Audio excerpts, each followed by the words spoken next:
يا أهلا وسهلا، مساء الفل، مساء الجمال، مساء الأجواء الشتوية والتكتكة. عاملين ايه؟ يا رب تكونوا بخير.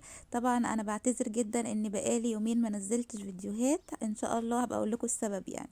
المهم دلوقتي معانا البروتين الشتوي، بروتين الشتاء. طبعا اللحمة والفراخ أسعارهم غلوا وولعوا جدا، وفي ناس مش في إمكانياتها تشتريهم وبيدوروا على حاجة فيها بروتين. فطبعا حبيت ان انا اعمل وصفة كده للناس اللي مش في امكانياتها تجيب فراخ ولحمة وعايزين بروتين. اقوى بروتين شتوي وهو العدس، واحلى عدس بحبه واحلى عدس تاكليه هو العدس بجبة، بطريقة سهلة بسيطة. مش هنسلقه، وفي تركات كده بسيطة هنعملها فيه. اول حاجة بنجيب العدس وبنغسله كده في مصفى 4 5 مرات كده، حلو جدا. وطبعا لو العدس بتاعك جايباه من عند العطار سايب هتنقيه عشان لو فيه زلط او اي حاجة. لو جايبه نوع نضيف فهو بيبقى متنقي وزي الفل. تمام. هنبتدي ان احنا نحطه في طبق وبنحط عليه مية مغلية سخنة. هنعمل له زي عملية نقع لمدة نص ساعة، 30 دقيقة. وطبعا العملية ديت هنستبدل خالص موضوع السلق. طيب ليه يا جادة مش هنسلق العدس؟ احنا امهاتنا زمان واجدادنا وكده كانوا بيدوله غلوتين على النار وكده. اكتشفوا مؤخرا ان سلق العدس ده بيضيع كل البروتين اللي فيه، وبيضيع كل المواد الغذائية اللي موجودة فيه. فنصحوا ان احنا ننقعه في المية السخنة اقصى حاجة 30 دقيقة. نديله بس ايه زي ربع سوا كده، وبعد كده بنكمل تسويته في الصلصة على النار. تمام. فانا هسيبه كده يتنقع لمدة نص ساعة ونعمل مع بعض بقية الوصفة. معايا بصلة متوسطة حلوة ومعايا كمان توم. هجيب البصل كده وابتدي ان انا افرمه في الكبة. تمام. هنقول كده شوية فوائد للعدس علشان الناس اللي حابة تعرف الفوائد بتاعته. ان هو مفيد جدا للعظم، مفيد جدا للشعر. بيقي طبعا من اي مادة سرطانية ممكن تأثر على الجسم. في فيتامين ب، في حديد. طبعا من الحاجات اللي فيها نسبة بروتين عالية جدا جدا. مفيد جدا للهضم، بيحتوي على الياف مفيدة جدا للمعدة. بصوا في وصفات يعني في فوائد كتير جدا جدا، وفي ناس كتير ناسياه ومش بتعمله في البيوت. وعملت سيرش كده في الفيديوهات لقيت ان نادرا نادرا لما حد عمل العدس. فحبيت ان انا اطلع اعمله بتركات حلوة. هتاكلي طبق عدس كده محترم كأنك كلتي بطاية او فرخة. معايا بقى البصلة، حطيت عليها قرن فلفل كوبي او ممكن فلفل حامي لو حابة، بس طبعا الفلفل الكوبي افضل علشان ايه الناس اللي معدتها تعبانة يعني. مع معلقتين زيت وهنشوح كويس جدا جدا البصلة المفرومة مع الفلفل الكوبي. تمام. لحد كده ما نشم كده ريحتهم، كده يبتدي ريحتهم تطلع من على النار. بننزل بفصين توم مفرومين حلوين كده على البصل والفلفل الكوبي. تمام. اعملي معايا التركات ديت، هتخلي لك طبق العدس ده تحفة. طيب العدس ده ممكن يتاكل جنبه ايه يا جادة؟ ممكن تتاكل جنبه بطاطس محمرة، او تعملي بتنجان، يعني تعملي بتنجان مخلل، وتقطعي بصل كده يعني. طبعا انا استكفيت ان انا هعمل جنبه بصلايه، وطبعا هحمر بطاطس بس ما لحقتش احمر قدامكم البطاطس لان النور طبعا قطع كالعاده. تمام. هننزل بقى بمعلقتين صلصة حلوين كده على البصل والفلفل الكوبي بتاعنا، ونقلب تقلبتين حلوين. طيب ليه يا كده مش بتنزلي فيديوهات بقالك يومين؟ انا تقريبا يعني يا اخدت برد في معدتي يا اما اكلت حاجه من الشارع، وانا اصلا مش باكل من الشارع كتير لان زي ما انتم شايفين كده انا بعمل كل الاكل بايدي، فمعظم الوقت باكل بالاكل يعني. فتقريبا هو اخدت برد مش عارفه. فمصارين بطني بتتقطع يا جماعه والله العظيم. وكل العلاج اللي الدكتور المفروض بيكتبهولي ان انا اخده ناقص في السوق، مش لاقيه الدواء بتاع المعده بتاعي. كل ما اروح اسال يقول لي الدواء ناقص من السوق. فبصوا محتاسه حس السنين في معدتي دي.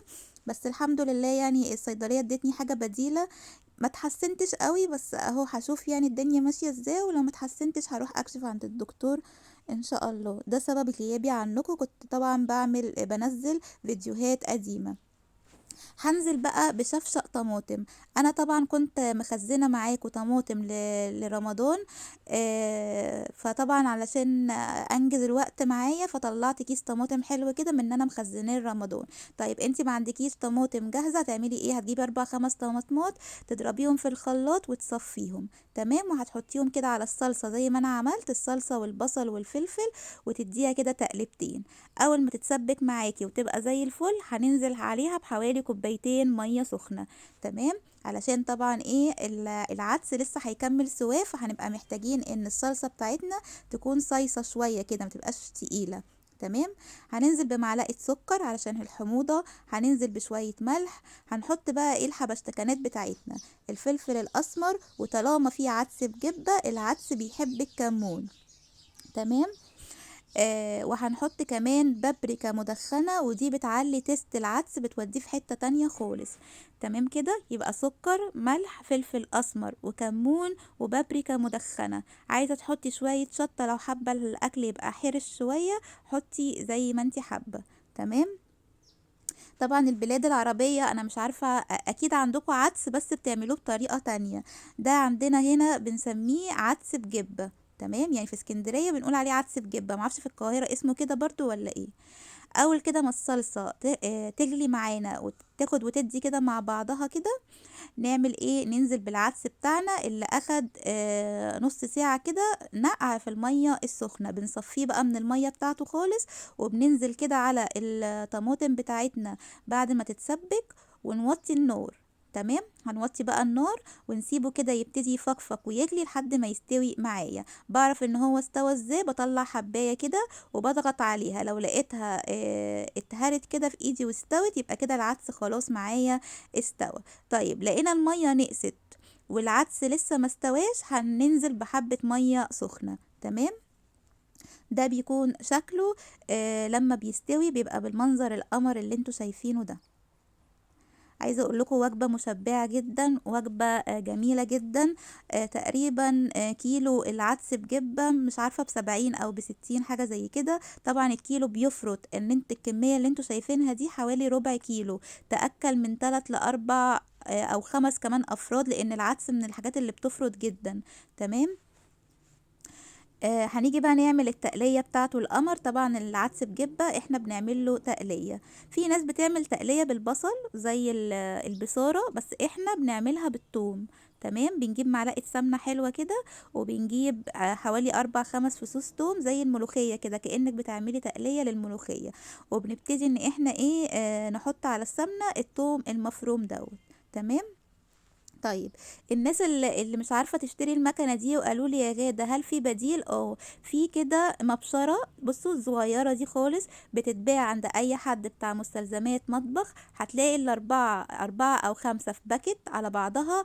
زمان من حوالي 5 6 شهور كنت جايبة الباكت تقريبا ب10 او ب15 حاجة زي كده.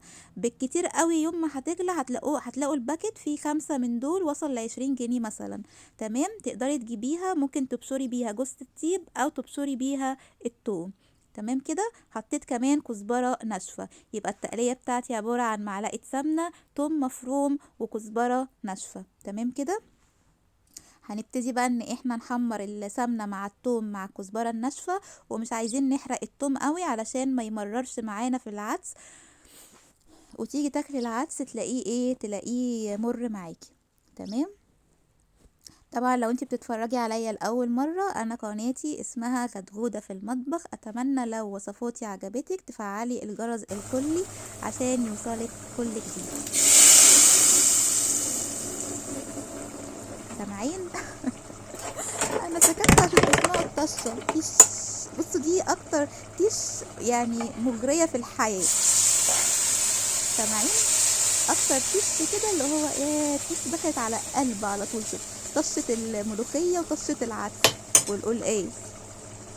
بصوا الجمال. تقولي بقى بسم الله الله اكبر، يا رب الاكل يطلع حلو، هيطلع حلو ان شاء الله. طبعا لما نسمي كده ربنا بيبارك في الاكل. كده خلاص بعد ما العدس استوى معانا بنعمل طبعا الطشه وبننزل بيها كده على العدس وبنديله غلوتين وبنطفي عليه، وكده بقى عندك احلى واجمد طبق عدس في المنطقه كلها. زي ما قلت لكم كده هبتدي بقى ان انا اوريكم كده. بصوا الجمال، بصوا الطعامة، بصوا الشياكة. بطة ولا مش بطة دي؟ طبعا حابين طبعا في الاجواء الشتويه دي ان احنا ندفي البيت. طبعا في العدس الاصفر كمان لسه ما عملتوش، بس انا بعشق العدس بجبه، ما بحبش العدس الاصفر اصلا. بس هعمله طبعا عشان لازم اعمله في الفيديوهات. ف وصفة جميلة ومشبعة جدا. هنحمر جنبها بطاطس ونقطع بصلاية. انتي تقدري كمان تعملي بتنجان مخلل او بتنجان مقلي وحبة عيش كده، وممكن كمان تعملي عيش مقمر كده تنشفيه، بيطلع طعمه في منتهى الجميل. بجد وصفة اقتصادية، وصفة مشبعة، وصفة مليانة مواد غذائية. اتمنى تجربوها وان شاء الله الوصفة تعجبكم. ما تنسوش بقى كومنت حلو زيكم، تنسيش اللايك، تنسيش الشير. واشوفكم ان شاء الله كده في فيديو جديد، ويا رب دايما كده اكون عند حسن ظنكم. يلا اشوفكم على خير. السلام عليكم ورحمة الله.